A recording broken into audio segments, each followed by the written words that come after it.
में खड़े रहेंगे। और मैं हाथ उठाकर ये कहना चाहता हूं कि हम तीनों एक हैं।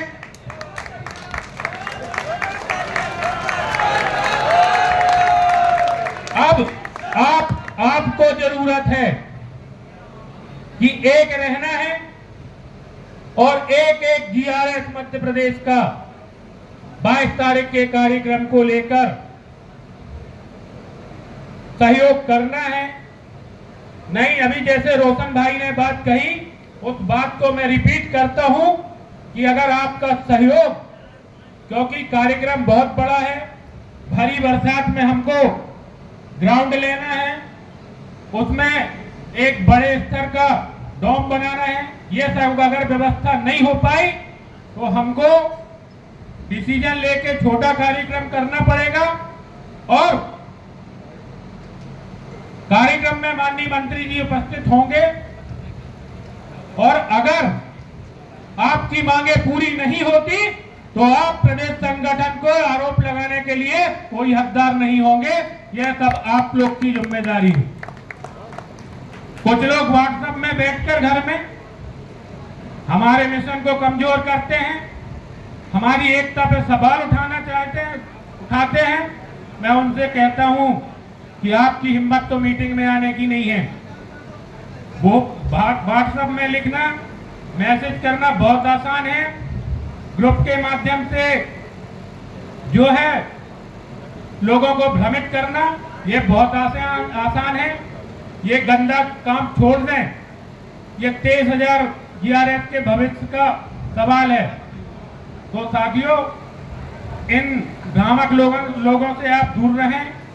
और मैं पुनः कहूंगा कि आप लोग 13 तक मीटिंग कर जो संगठन के लिए जो राशि तय हुई है प्रदेश के लिए, उसमें आप किसी भी प्रकार की कोई गद्दारी ना करें। जिला अध्यक्ष, ब्लॉक अध्यक्ष महोदय से मेरा विनम्र अनुरोध है, आग्रह है कि उस राशि में नियत खराब ना करें।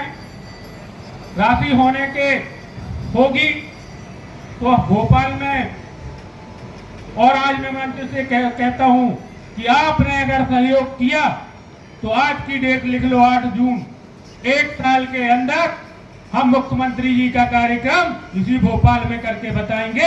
ये मेरा आपसे वादा है।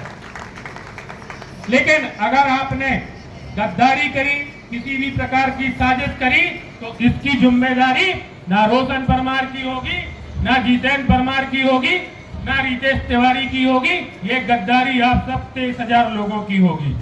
इसी के साथ मैं धन्यवाद।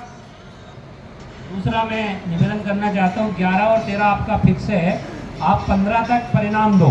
15 तक परिणाम दोगे, उस हिसाब से कार्यक्रम का मेंटेन किया जाएगा। छोटा करना है, बड़ा करना है। और कृपा करके कहीं भी ग्रुप पे ये ना डाले कि संगठन ने मंत्री जी के कार्यक्रम को लेकर राशि की मांग करी।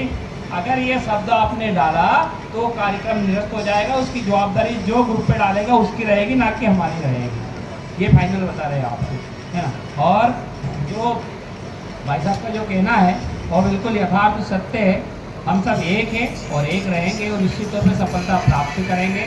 बस मैं आपसे पुनः कहना चाहता हूँ कि मैं एक जगह फ़ोन कर रहा हूँ, मैं उनको वास्तविक स्थिति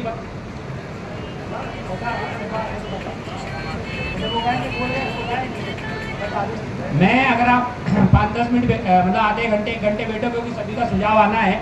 अभी तो पूरा मंच भरा है, सभी भाई अभी बोलने को आतुर है। तो आपको कम से कम 5 बजे तक तो बैठना है, कहीं नहीं जाना है। अगर रविवार का दिन है और इसमें भी हम टाला टोली करके बाजार में घूमने जाए तो मैं मानता हूँ कि हम हमारे अधिकार के लिए नहीं लड़ रहे हैं। इसलिए सभी यथास्थिति में बैठा रहे। ये मान के चलो कि कलेक्टर साहब की बैठक चल रही है, जिला पंचायत सीओ साहब की बैठक चल रही है, समीक्षा बैठक ही चल रही है। तो मैं कहीं पूछ लेता हूँ आधे घंटे में, अगर और चाय तो आएगी यार, पक्का यार, चाय तो आना चाहिए। तो सभी भाई का बारी बारी से उद्बोधन सुने, सबका विचार अभी रखेंगे, क्योंकि तो हमारे तीनों भाई के विचार थे। हमारे जो योद्धा है, जो जमीनी स्तर पे कार्य करता है, जिला अध्यक्ष ब्लॉक अध्यक्ष, उनके विचार भी आना शेष है। और मैं अभी किसी से बात कर लेता हूँ, अगर वो आएंगे तो बहुत अच्छी बात है, नहीं आएंगे तो मैं संख्या बता देता हूँ। ये तो क्लियर है ना कि 11 तारीख की आपकी बैठक, 13 तक आपको, 15 तारीख तक आपको प्रदेश संगठन का सहयोग करना है, जो तय हुआ है। तय, इसके लिए आप सब लोग सहमत हैं? देखो क्लियर बात है, अभी तिवारी जी ने, भाई साहब ने बोल दिया है कि अगर 15 तक हमें सहयोग नहीं मिलेगा, क्योंकि बहुत सारे लोग आप पे सवाल भी उठाएंगे, ये भी आप देख लो, बहुत सारे लोग उठाएंगे कि वहां पैसे के लिए बुलाया गया था, लेकिन क्या बताओ, ये दोनों स्थितियां आपके हाथ में हैं। पहले अगर प्रदेश संगठन से, प्रदेश के जीआरएस से, जिलों से सहयोग नहीं मिलेगा, तो इसी प्रकार से 1.5 लाख रुपए खर्च होना है, मात्र 50, 50 और 50 पहली देखते 1.5 खर्च होंगे। हम लोग बाकायदा कार्यक्रम करेंगे, जो है तो जय श्री राम, ठीक है ना, लेकिन कार्यक्रम हम लोग ये चाहते हैं कार्यक्रम भव्य हो, क्योंकि मिलना अभी बहुत कुछ है। अगर ऐसा अवसर हमने छोड़ दिया तो हमें ऐसा अवसर दोबारा नहीं मिलेगा। आपसे ऐसे निवेदन है कि बड़े मुश्किल से हम जिस चीज को हल्के में ले रहे हैं, जिस मंत्री जी को ये सोच रहे हैं, जो अदर हमारे मंत्री जी थे, ये मंत्री जी हमारे विभाग के बॉस हैं, क्योंकि अभी हम लोग तीनों भाई गए थे विभाग में। पहले ये होता था कि मंत्री जी हम लोगों को भेजते थे कि चले जाओ, मेरी बात हो गई है, वो कहते नहीं, ये नियम में नहीं है, इसके लिए कानून बनाना पड़ेगा, इसके लिए ये बनाना पड़ेगा। अब ये कहते हैं कि भैया एक बार बस मंत्री जी से वह कहलवा दो, बाकी तुम्हें कुछ नहीं करना है, नियम भी बन जाएगा और कानून भी बन जाएगा। ये आईएएस लोगों की बात है। ये तो कुछ सुझाव आए हैं, सर्वप्रथम आप लोगों को आश्वस्त करते हैं कि जो भाई हमारे बीच में नहीं रहे हैं, दिवंगत हो गए हैं, उनके परिवार को ससम्मान कार्यक्रम में बुलाया जाएगा और उनको बैठाने की व्यवस्था की जाएगी और उनको लाना जिला और